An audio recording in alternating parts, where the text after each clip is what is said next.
Interruption, but I'm Mike Wilbon. It's Valentine's Day, Tony. Did you send flowers, maybe even chocolates to the one you love? Tony Kornheiser, yes, I did. Pablo got him this morning. He was so happy. Oh, receipt of goods. I like that.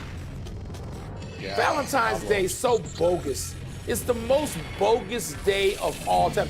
It just helps out lame guys who can't do anything on their own. They get prompted into performance.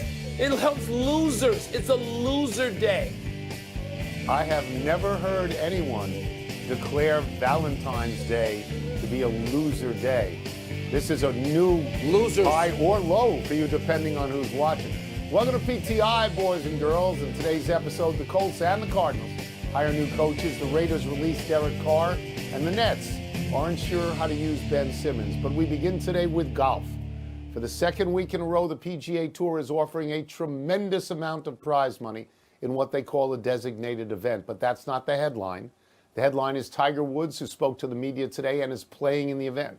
It'll be his first non-major since late 2020, and the field is loaded. 23 of the top 25 world-ranked pros will be at the Genesis Invitational, and number one in the world is once again up for grabs. So, Wilbon, is the more interesting golf story this week Tiger or the field? Tiger. Tiger will get to the field. I mean, the golf season as it is just starting. It's just starting. We'll get to stuff. We'll get to, you have the Western Swing, which is going to wrap up, and then you get to Florida, and you get to TPC, and you get the majors, you get the fine. We got a lot of time to see them. But Tiger Woods, I mean, if you can hit the refresh button and up on your screen pops Eldrick Woods, that's all you need. That's all I need. I'm going to watch and obsess over him. I can't even believe he's back out there. I know he says he feels great, good. Tony, I don't know what's reasonable. This is all sort of fantasy land to me that Tiger Woods could be out there competing at all, given what happened to him, a couple of years ago now. I'm just thrilled he's out there. And I want to obsess over everything Tiger. Yeah, so the answer to this question is Tiger Woods. The answer to all these questions, if Tiger is involved, is always Tiger Woods. And let's listen to the players for a second.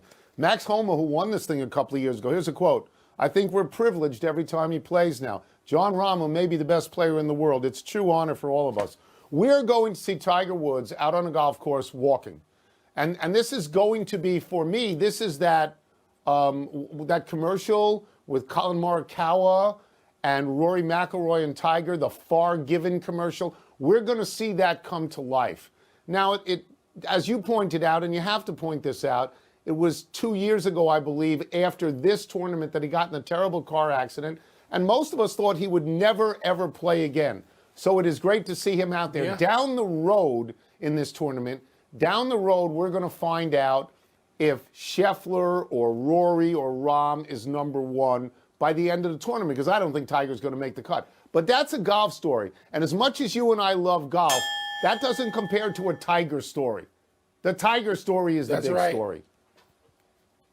Yeah, Tony, I know comebacks are crazy things, and we've seen them more in boxing than any place else. Of course, we've seen them in Michael Jordan a time or two in basketball. But this is the closest thing, and we're old now. We were young when Ali did this. Yes, I'm going to compare it to Ali. Yes, I'm going there.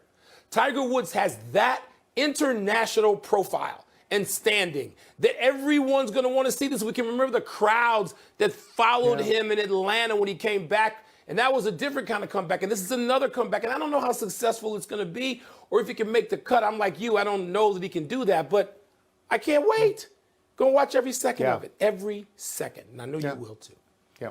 The Cardinals and Colts have filled their head coaching vacancies with coordinators from the Eagles as we move to the NFL.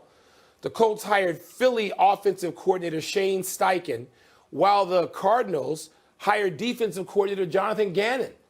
Tone, which move makes more sense to you? Okay, so I'm going to be as honest as I can here. I never heard of either of these guys until today. And my first reaction is Philadelphia better go out there and start hiring people because they're going to be picked clean. If everybody hires their coaches They're going to be picked clean. I'm going to let you worry about the Cardinals. That's your account. That's where you live half the year. I'm going to talk about the Colts in this regard. This is almost an identical hire to Frank Reich. This is a derivative hire to me. They went to Philadelphia after a Super Bowl and hired the quarterbacks guy. You know, and we saw what happened with Frank Reich. In successive years, he had Phillip Rivers as a quarterback, he had Carson Wentz as a quarterback, and he had Matt Ryan as a quarterback. Got worse each year. Whatever he was whispering in their ears wasn't working. So now you got this new hot guy, Steichen, is that his name? You got this guy from the Eagles, and he spent a year, I think, with Justin Herbert and a couple of years with Jalen Hurts, and it's all great, except for this one thing. Who is his quarterback at Indianapolis? There is no quarterback at Indianapolis.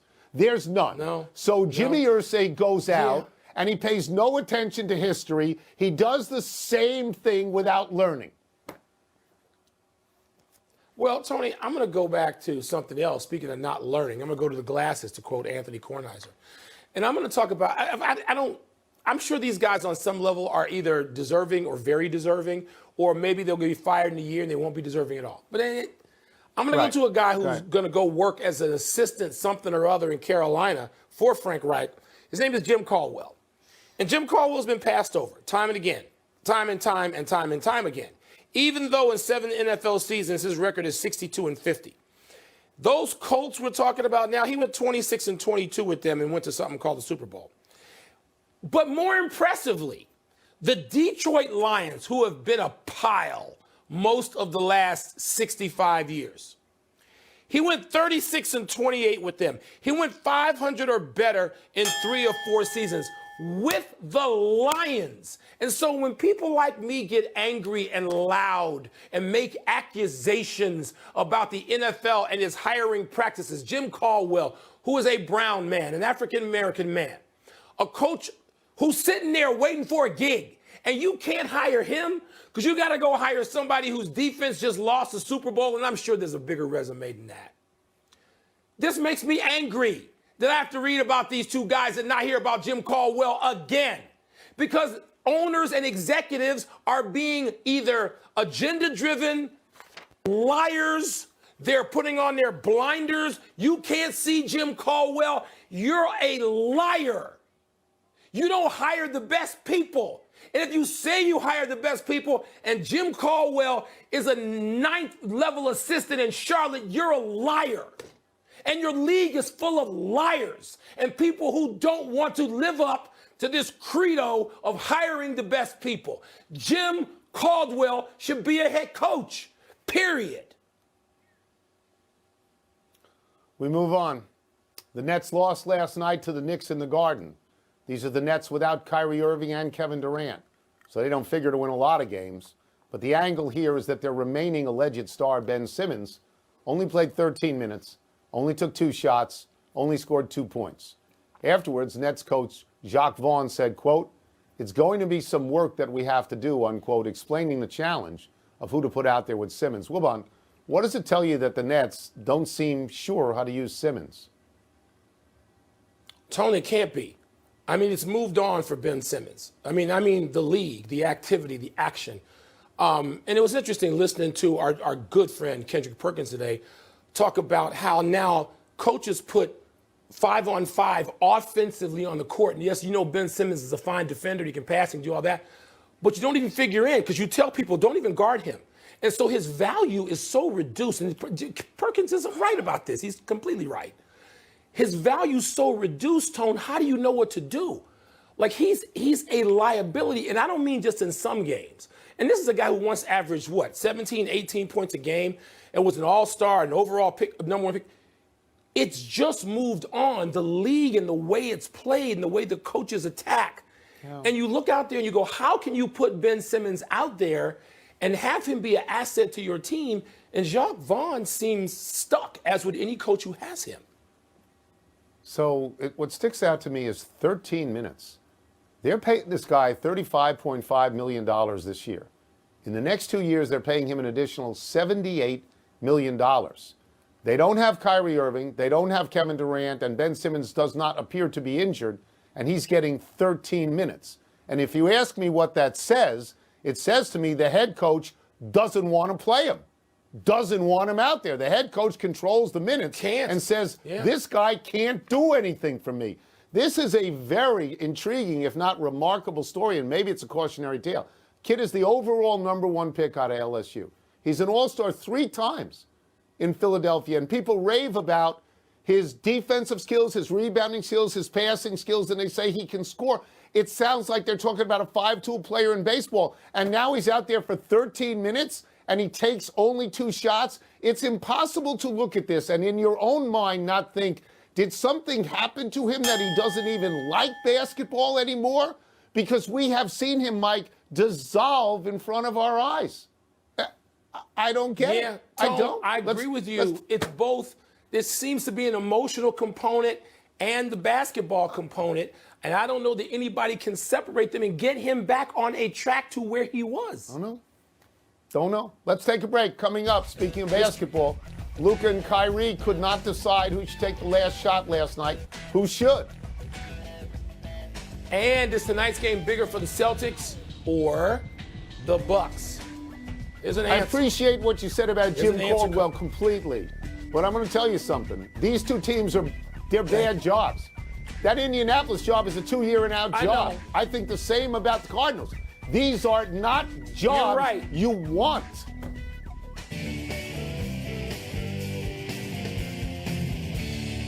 It's time for toss-up. 2 men enter, 1 man leaves, finishes the show, thinks about getting better training for his giant, rambunctious dog, Chessie the Great, seated to my left, then decides that visitors can just deal with it. What's first? Toss-up. Who should be taking the last shot for the Mavs, Kyrie or Luka? Okay, so this comes up because last night when Dallas lost a game, they needed a 3 at the end, and Luka and Kyrie passed the ball back and forth, and they didn't get a shot off. Because they're trying to accommodate one another. They're trying to be on their best behavior. They're trying not to look like selfish, ball-hungry players. The answer to the question, in fact, is whoever is open, because they're both great clutch shooters. But in the long term, Mike, since you don't necessarily have Kyrie for anything more than the end of this season, and since you have a coach, Jason Kidd, who said this is Luka's team, in the long term, the answer is Luka. But I'm okay if Kyrie takes the shot, too. Me too, Tone. It's either. Either. This is the ultimate push answer. Both these guys came close. Kyrie had 26 in the 4th quarter. He was great. Look, the best of Kyrie Irving is about as good as anybody in the NBA. We're not even near the worst of Kyrie if we're going to get there this season because it takes a while. As soon as he gets too comfy, then we can worry about that. But Kyrie Irving and Luka Doncic right now playing together, it's a wow. And so they're playing against a Minnesota team which has a lot of talent, which was a playoff team a year ago. And they need that game at some point. Dallas is going to have to still play itself into staying in the top 6 if they can do that. They're going to need both of them, one to close sometimes, one to close the other. They're both great. I think they'll figure it out, Tone. I really do. But am I correct that when they're playing together, they're now 0-2? When they're playing together. Yes, What's they next? are. 0-2. Toss-up. They play tonight. Who is tonight's game more important for, the Celtics or the Bucks? Well, it's not important at all because they're both great teams and they're both headed to the playoffs. You can make the case that the game is more important for Boston in this regard. If Boston beats Milwaukee, they will win the season series. So if they were to play in the playoffs, Boston would then get home court if they tied in the standings. The chances of them tying is pretty small. So it's a small chip that you put in your pocket and keep it there. And you can make the case for Milwaukee that it's more important because Marcus Smart is not going to play and Jaylen Brown is not going to play. And now it's reported Jason Tatum is not going to play. And if they lose to Boston, then they look like chumps. But I don't think they're going to lose. They've won 10 in a row. And when Chris Middleton is there, Giannis is a superstar. Again, it's not particularly important because these regular season games do not predict playoff games. They don't, Tony. You're right about that. But I will say I think I maybe differ a little bit in this regard. Milwaukee has ceded some ground to Boston. Boston's the best team in the league. Everybody thinks when you have the full complement out there. And they've had their full complement out there much more than Milwaukee because of Middleton, as you point out. And you're right about the Right. dynamic with Antetokounmpo when Middleton's there. And, you know, they've been terrific when Middleton's out there. But, Tom, Milwaukee's got to actually sort of, to me, reestablish that while Boston already has. But Milwaukee better win now because Boston has no squad. No Tatum, no Brown, no Smart. There's no That's right. squad. There's no game that we can That's sit right. there and hang anything on. So we got to wait until the next meeting, the next episode. It as would they say. it would look worse if Milwaukee lost than if Boston lost. Milwaukee's at Yes. home. That's it. Let's Absolutely. take one last break. Still to come. Georgia loses their offensive coordinator. We'll tell you where he's going. Probably the Eagles. They got openings all over the place. Maybe the openings. Mike Bray says he's not done coaching after he leaves Notre Dame. Where might he end up? Happy time, people. Happy 45th birthday, Richard Hamilton. Rip Hamilton won championships in college and in the pros. He won the NCAA title at UConn, where he was the two-time Big East Player of the Year. That 1999 win over Duke with Shane Battier, Trajan Langdon, and Elton Brand was Jim Calhoun's first of 3 championships at UConn. Hamilton won an NBA title with Detroit in 2004. He had been the 7th overall pick by the Wizards, where he averaged 15 points a game for 3 years. But Michael Jordan, who was playing for and running the Wizards in those days, traded Hamilton for Jerry Stackhouse. Hamilton was a 3-time All-Star in Detroit and a 45% career shooter at guard. Yeah, Tony, it's no secret now, all these years later, that trade was made to create cap room ultimately so the Wizards, Michael Jordan, could bring in Kobe Bryant when Kobe was going through all those things and the points saying he's going to leave the Lakers, which he didn't. But that's, you would think so, Tone. I do, and I keep thinking of the Clippers. First and foremost, they need a point guard. Los Angeles native, wouldn't it be something if Westbrook got to do something in LA with the Clippers that the Lakers didn't give him that final chance to get done? A melancholy trails to Conrad Dobler, the 3-time Pro Bowl guard for the Cardinals, died yesterday at 72. The Cardinals called Dobler, quote, the kind of tough, physical, and fierce player that you love to line up with as a teammate and hate to line up against as an opponent, unquote. Dobler was famously labeled on the cover of Sports Illustrated in 1977 as pro football's dirtiest player. The stories about him included him punching Joe Green, spitting on Bill Bergey, and kicking Merlin Olsen in the head. Dobler's bad boy reputation landed him a Miller Lite ad where he goes through the stands and agitates drinkers of the beer to fight with each other. Football at any level is a tough game and requires tough people. But, Tony, it just seems like 45 years ago, when you look at those clips alone, you go, oh, my God, it was so much more violent. And I guess when you talk about player safety, some of that was very necessary because Conrad Dobler and others played in a different time.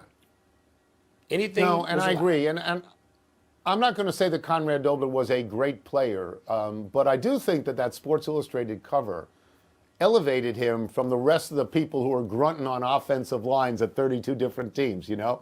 I mean, it's Folk hero. Yeah. offensive linemen, they didn't get much, and Dobler jumped out. Let's go to the big finish. Mike Bray, local D.C., says that while he's stepping away from Notre Dame at the end of the season, he's definitely not done coaching. So where could you see him coaching? I don't know, Tony. Somewhere he's an Eastern guy. I don't. If you're leaving Notre Dame, what? Then it's a step down, right? Almost automatically. I don't get it. Georgia offensive coordinator Todd Monken is leaving to become the offensive coordinator for the Baltimore Ravens of the NFL. Make sense? Look, Georgia the last 2 years has had great offenses. I understand it's college football, Lit it up. and the pros are different.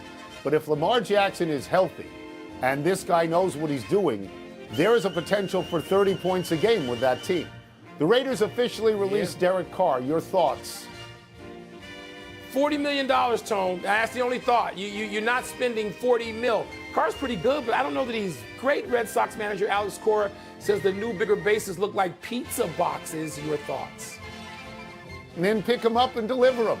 Last one, the Spurs have lost 13 in a row. Is that okay with you? You know what, Tone? If you lose 13 in a row and you wind up winning the lottery, big if, and you get Wilbon for a coach of the franchise that once turned it around with Tim Duncan, I'm just asking. We're out of time. We will try and do better the next time. Tracy Callahan, you're the best.